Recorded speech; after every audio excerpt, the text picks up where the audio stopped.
So guys हामी चाहिँ आज घुम्न जाँदैछौँ चट्टा बाहिर मासी साइडतिर। विवेकमा पनि जङ्गल देख्न पाइँदो रहेछ यहाँ। रुख बिरुवा अलि यो के को बिरुवा खासमा अमला जस्तो छ नि? अमला जस्तो चाहिँ छ तर अमला होइन तर अमलाहरूमा बल्लमा के बाँच्ने हो भने बाल्लोमा उठ। यो देशको राष्ट्र जनावर पनि उठै होला, खानगीमा पनि उठे हो। राष्ट्र जनावर पनि उठ्यो, खानगीमा पनि उठ्यो, उठै हो। मतलब छैन, भएको जनावर उठ हो। हामी दुईजना सिसाइड गएको चट्ट हिँड्दै हिँड्दै के गर्नु हेर्नु गएको अरे? राम्री राम्री के हेर्नु गएको अरे? छोरीहरू राम्री अर्काको छोरी हेर्नु गएको, अर्काको छोरी हेर्नु गएको राम्री राम्री। अब यहाँ चाहिँ राम्री राम्री अर्काको छोरी हेरेर बस्यो हेर्ने हो, चित्त बुझाउने हो। के चाहिँ गर्नु चित्त त बुझाउनु नि, त्योभन्दा विकल्प छैन।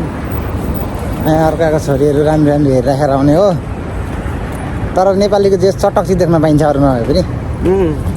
दिदी भेनाजुको चमत्कार हेर्नुपर्छ एकछिनमा गाइजहरू, टेन्सन नगर्नु। मजाले ककसको दिदी ककसको बहिनीहरू हो, हेरिराख्नु राम्रोसँगले। ककसको बुढीहरू हुन्छ। अघि घाम यता लाग्छ अरे यता हो फेरि यस्तै हो, यता 3-4 घाम लाग्छ नि त, थाहा छैन। चैत वैशाखमा कत्रो घाम लाग्छ। अघि उताबाट लाग्छ जस्तो लाग्दैछ, अहिले यताबाट भइसक्यो। हिँड्दा हिँड्दै उता डुब्छ होला न अगाडि। ककसको बुढीहरू एकछिनमा देख्नु पाइन्छ भन्दा भन्दै हो नि। थाली गयो अब त रमाइलो नजारा के हो नि नजारा धोती हेरेर साह्रै हेर्छ। हेरौँ त नेपाली चेलीहरूको आनन्द छ जे होस्, रमाइलो छ। बसो घुमो, फ्राइडे छुट्टी सबै आयो। हामी सिसाइड आइपुग्न आँट्यो। सिसाइड पुगेपछि चट्ट तपाईँहरूलाई समुद्रको भ्यू देखाइदिन्छु।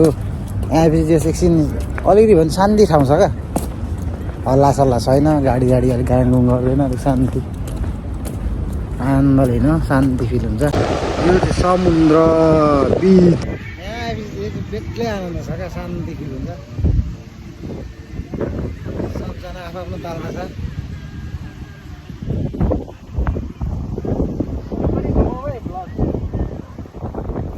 आनन्द छ त्यो आनन्द फिल।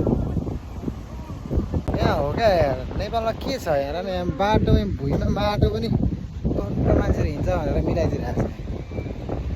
आनन्द छ क्या जे होस्, सब कुरो गर्छ क्या सरकारले नै गरिरहेको छ। यहाँ फोहोर फ्याँक्ने मान्छे, यहाँ फोहोरहरू